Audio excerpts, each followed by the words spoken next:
Palabras de alegría y esperanza. Es la fiesta del cuerpo y sangre de Cristo. Y el Evangelio es de Lucas, capítulo 9, 11, 17. Comentario del padre Fernando Armelini. En aquel tiempo Jesús recibió a la multitud y les hablaba del reino de Dios y sanaba a los que lo necesitaban. Como caía la tarde, los 12 se acercaron a decirle: despide a la gente para que vayan a los pueblos y campos de los alrededores y busquen hospedaje y comida, porque aquí estamos en un lugar despoblado. Les contestó: denle ustedes de comer. Ellos contestaron: no tenemos más que 5 panes y 2 pescados, a no ser que vayamos nosotros a comprar comida para toda esta gente. Los varones eran unos 5.000. Él dijo a los discípulos: háganlos sentar en grupos de 50. Así lo hicieron y se sentaron todos.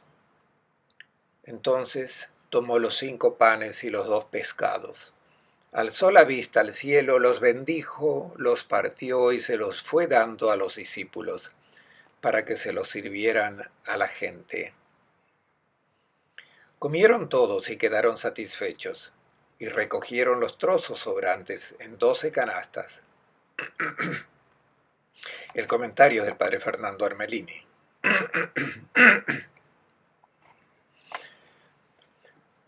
Un saludo a todos. De todas las señales obradas por Jesús, ninguna se ha contado tantas veces en los evangelios como la multiplicación de los panes. Se hace referencia 6 veces. Esto muestra la importancia que la iglesia primitiva ha atribuido siempre a este episodio. ¿Por qué se insiste tanto sobre el pan?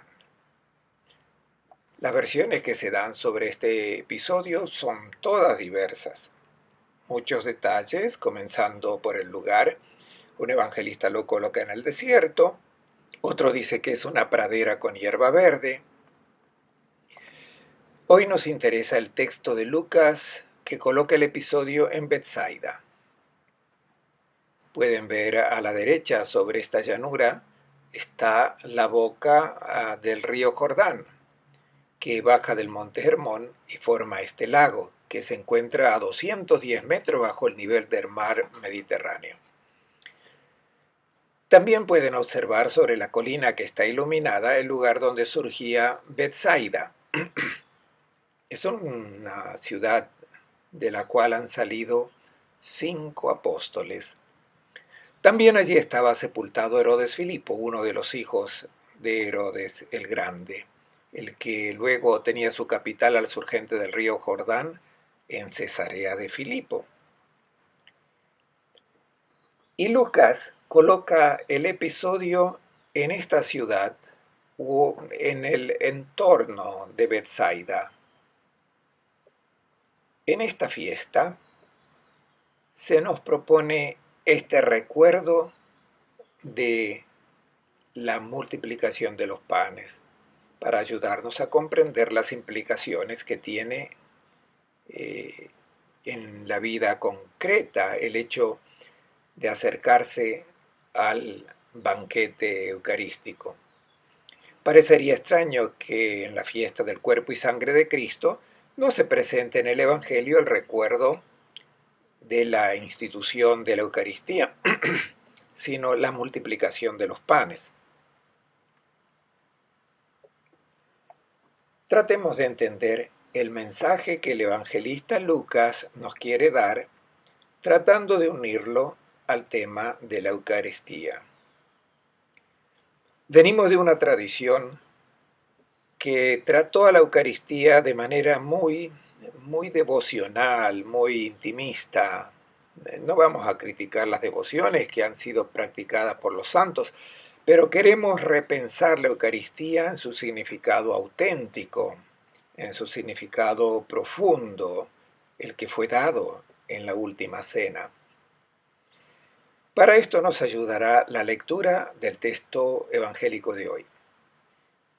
El texto comienza diciendo que Jesús hablaba a la gente sobre el reino de Dios y sanaba a todos los que lo necesitaban. Parece como el principio de una liturgia, la liturgia de la palabra. Una palabra que hace prodigios, sana a los enfermos, enfermedades que vienen del maligno que cada uno de nosotros llevamos dentro. Esta palabra purifica y nos prepara para recibir el don del pan. El día comenzaba a caer. Incluso este es un detalle que quiere recordar la hora en que la comunidad cristiana se reunían para celebrar el banquete eucarístico después de haber escuchado la palabra del Señor. Cuando el sol comenzaba a declinar, los 12 se acercan a Jesús y le dicen: despide a la gente para que vayan a las aldeas cercanas para que encuentren alimento. Aquí nos encontramos en una zona desértica. Este es el problema. El problema es el hambre concreta, el hambre material. No se habla aún de un hambre espiritual. En la cultura semítica, el pan es todo aquello que alimenta la vida. No se trata solamente del alimento material, el que tomamos de la mesa, sino de todo aquello que es necesario para que la vida humana sea plena. Por tanto, el hambre de afectos, de comprensión, de saber, de justicia, de estima, de salud física, se necesita un hogar. Todo aquello que da una respuesta a las muchas necesidades que tenemos. A todo esto lo podremos llamar el hambre que debe ser saciada. El pan en la cultura semítica indica todo aquello que alimenta la vida. El problema es el siguiente: ¿cómo saciar esta hambre? ¿Cómo responder a todas las necesidades que la persona tiene? Los discípulos hacen su propuesta: despide a la gente, que vayan a las aldeas, que busquen allí alimento, porque aquí estamos en un desierto. El desierto recuerda el camino que el pueblo ha hecho durante 40 años. Toda una generación que quiere llegar a una tierra estable, tierra de libertad, representa nuestra vida. Estamos haciendo un camino sobre esta tierra y tenemos hambre. ¿Cómo saciar esta hambre? La propuesta de los discípulos es la propuesta lógica, que todos aceptamos en el fondo como coherente. O sea, que cada uno se las arregle, que cada uno busque de conseguir su alimento. La propuesta es de comprar, acudir a los que venden. Aquí entra la lógica del mercado. El sistema del mercado es fundamental en nuestra vida, ya que de no haber cambio, cada uno tendría lo que le toca, y si es solo con eso, no puede sobrevivir. Tenemos la necesidad de intercambiar los dones que tenemos. Hay intercambio de bienes materiales, pero también los hay de bienes psicológicos, afectivos, espirituales. La gente se considera dueño de estos bienes, acaparan los dones que deben ser repartidos a los demás y los comercializan. ¿Cómo se realiza el comercio? Simplemente cuando uno llega a este mundo tiene ciertos bienes, su inteligencia, toda su capacidad, mira lo que hay a su alrededor y las necesidades que los demás tienen y comienza a comercializar estos dones. Para nosotros esto es lógico porque razonamos en torno al cambio. Y los cambios nacen de la convicción de que estos dones son nuestros, nos pertenecen. Algunos tienen más y los pueden aumentar porque ven quien tiene necesidad y ofrece cambiar sus dones para recibir los dones del otro. Por tanto, se piensa que también con Dios se puede intercambiar, comercializar. Pensamos que le podemos dar a Dios alguna cosa. Por ejemplo, pensamos en nuestros difuntos. Comercializamos con Dios para que tenga cuidado de nuestros parientes. Y el pobre que no tiene nada para darle a Dios, ¿qué hace? Esta es nuestra lógica, la lógica del comercio. Se sacia el hambre arreglándose, comercializando, intercambiando los bienes que consideramos nuestros. De aquí nace la lucha por el pan. De aquí nacen las guerras. El pan puede ser símbolo de comunión cuando es compartido con los hermanos, o puede ser causa de conflicto. De hecho, en hebreo el pan, alejem, es femenino, viene de alaham, combate. Mihamá es la misma raíz para decir batalla, guerra. La propuesta de los apóstoles es que cada uno vaya a las aldeas a comprar lo que necesitan. Pero aquí comienzan las preguntas. ¿Y los que no tienen dinero? Algunos lo tienen, y como tienen mucho dinero pueden comprar más de lo que necesitan, llevarlo consigo, desinteresarse de los que tienen necesidad. Algunos también pueden ir más rápido que otros y llegar antes, mientras que los demás, los enfermos, no pueden llegar. Alguno puede comprar todo y los que llegan después no tienen nada. Algunos tienen contacto y saben dónde ir y entonces los otros se quedan sin alimento. Esta es nuestra lógica, la del comercio. Cada uno se arregla como puede. Esta es la que han propuesto los apóstoles. Esto no da resultado. No corresponde a lo que es el diseño de Dios para la humanidad, compuesta de hijos e hijas del único Padre y de hermanos y hermanas que no son propietarios de los dones que tienen. Son solo administradores de los bienes que pertenecen al Padre y que deben ser compartidos para satisfacer toda forma de hambre de los hijos e hijas de Dios. De Dios es la tierra y cuanto la llena, el mundo y todos sus habitantes, dice el Salmo 24:1. Todo es de Dios. Nosotros debemos saber que según en la óptica de Jesús de Nazaret, que es la que hace referencia al pensamiento del Padre del Cielo, cómo deben ser invertidos estos dones para saciar toda forma de hambre de los hermanos y hermanas. Jesús les dice a los discípulos que reaccionaban según los criterios del comercio, son ustedes los que tienen que darles de comer. Nuestro comprar y vender no es la solución que Jesús acepta. Este es un método que viene de la lógica humana, es una sociedad fundada en el comercio, guiada por las leyes del comercio, y que da origen a la sociedad que todos nosotros conocemos y da origen a los conflictos y a las guerras. Pensar que uno es propietario es propio de los paganos, no de los discípulos de Cristo.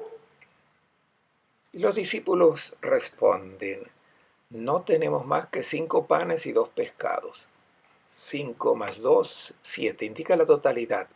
Ellos se referían a todo lo que tenían disponible. ¿Qué podemos hacer? A no ser que vayamos nosotros a comprar comida para toda esta gente. Esta es la duda. Hermoso el reto que propone Jesús, poner todo en común, pero ellos dicen no da resultado. Y como los bienes son pocos, nace la competición. Los otros que son los antagonistas, ya cada uno trata de acaparar lo que más puede, pues tienen miedo de que les falte. Es la tentación que también pasaron los israelitas en el desierto, querer acumular el maná. Esto fue una tentación. Recojan lo que necesitan en un día, no para el día siguiente, con excepción de la vigilia del sábado, que también podían recoger para el día siguiente, pero nada más. Algunos quisieron acaparar y el maná se echó a perder. Fe en la creación de Dios. Pensar que los bienes no son suficientes para los hijos es una blasfemia contra el Padre, que en ese caso los ha colocado en este mundo para que sufrieran hambre. Eso no es posible. Si en el mundo existe el hambre, si las necesidades humanas no son saciadas, no depende de Dios. No es que Él haya hecho mal las cosas. La creación, la casa que ha preparado para nosotros, somos nosotros los que hemos introducido una lógica que es contraria a la del Padre. Los discípulos continúan reaccionando según los criterios que todos conocemos muy bien. El alimento es poco y la multitud es inmensa. Se habla de 5.000 hombres. Les dice Jesús, háganlos sentar en grupos de 50. 50 en la Biblia, Éxodo 18, indica el pueblo organizado y probablemente en tiempos de Lucas indica el número de los componentes de las comunidades cristianas. Eran comunidades pequeñas donde se conocían y donde se podían realizar este intercambio de dones porque era muy fácil conocer las necesidades de cada uno y responder y dar una respuesta a esas necesidades. Jesús dice, lo primero que hay que hacer es construir una comunidad, de manera que los hermanos y hermanas se conozcan. Esto es lo que hicieron los discípulos, los hicieron sentar. Un término típico de Lucas que lo nombra 5 veces es kateklinan. Se acomodaron como para un banquete. Por naturaleza el banquete es expresión de paz, de reconciliación, y por eso Dios lo utiliza como imagen de su reino. Los invitará a un banquete donde los pobres comerán hasta saciarse, dice el Salmo 22. Luego Jesús toma el pan, los 5 panes y los 2 pescados. Esto es la totalidad de bienes disponibles. Levanta los ojos al cielo, recita la bendición. Esta es la acción de gracias, porque para que el pan se pueda bendecir es necesario elevar los ojos al cielo. Bendecir quiere decir reconocer la fuente de todos los bienes. Cuando Jesús alza la mirada dice, todo proviene de Dios. Y sabiendo que todo es de Dios, lo utilizamos de una manera diversa, no según la lógica de la competición y del comercio. Es necesario reconocer que el pan no es nuestro. No somos nosotros los organizadores de la fiesta. Somos los comensales, invitados a una mesa que pertenece a Dios. Es la nueva interpretación de los bienes de la tierra que no son objeto de posesión, sino don del amor del Creador. En la época cuando se hablaba de la muerte de Dios, cuando se pensaba que para ser humano era necesario eliminar la mirada hacia el cielo, bien, esa época ya pasó, ya pasó.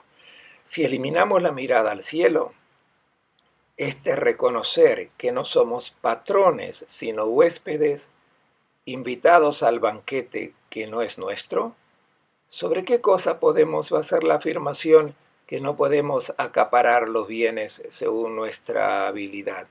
¿Quién puede impedir el comercializar los bienes que hemos recibido de venderlos al mejor postor? ¿Esperar a que el bien aumente para vender a mejor precio? Si no levantamos la mirada, este es el comportamiento. Nadie lo puede impedir, hasta puede estar garantizado por las leyes del Estado.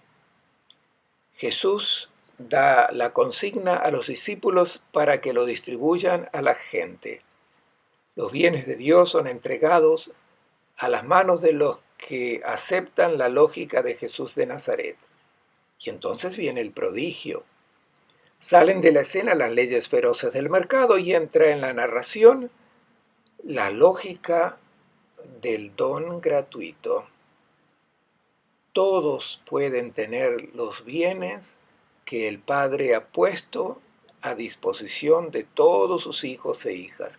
Todos comieron hasta saciarse y aún se recogieron 12 canastos.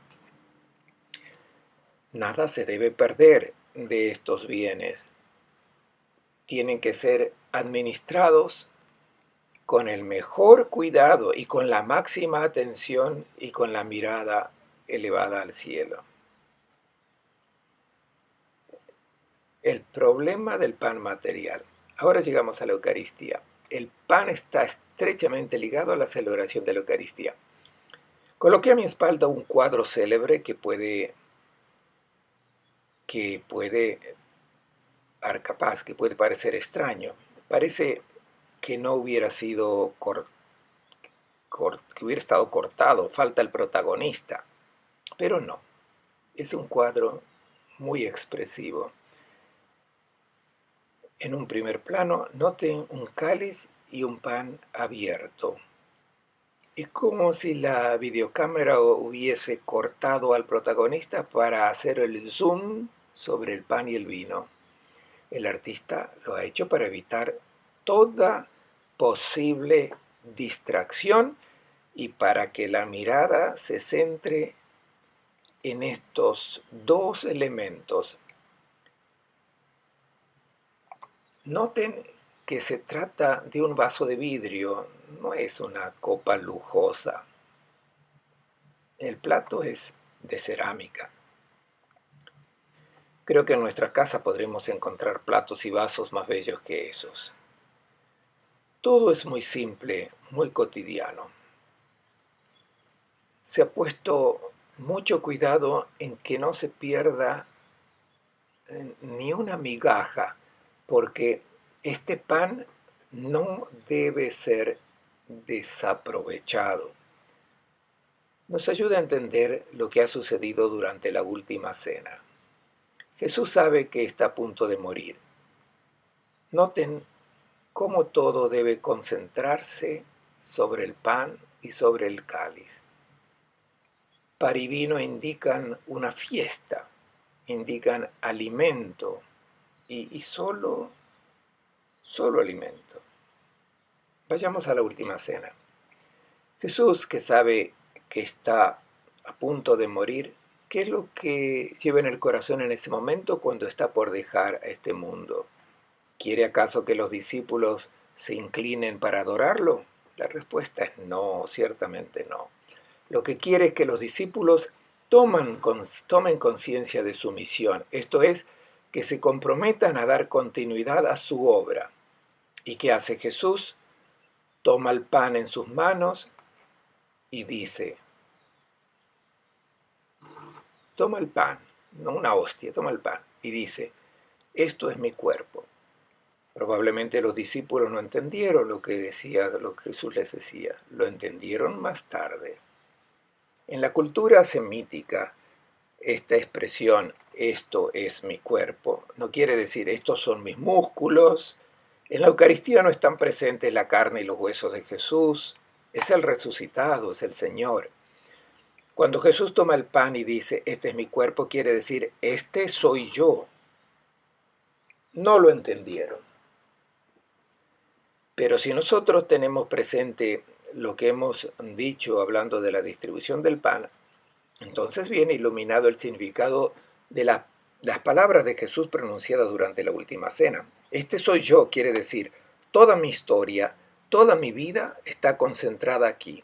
Me hice pan. Decíamos que toda nuestra persona es un don de Dios al mundo para satisfacer las necesidades vitales de nuestros hermanos y hermanas. Lo que Dios quiere, lo que propone Cristo, es hacerse pan. Dice, toda mi vida es hacerme pan, alimento de vida para la gente.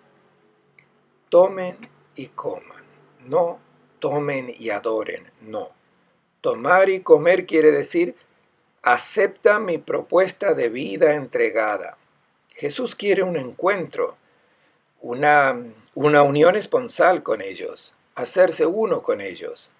Es como si dijese la propuesta que hace el esposo a la esposa delante del altar y le dice, quiero unir tu vida a la mía. La vida de Jesús es una vida dada, entregada, un hacerse pan por los hermanos. Esto es lo que significa comer este pan. Si tú comes este pan, unes tu vida a la de Jesús. Quiere decir aceptar la imagen de Dios que Jesús ha presentado en las relaciones humanas. Esas imágenes de Dios y esas relaciones humanas que Él ha vivido como un servicio de amor.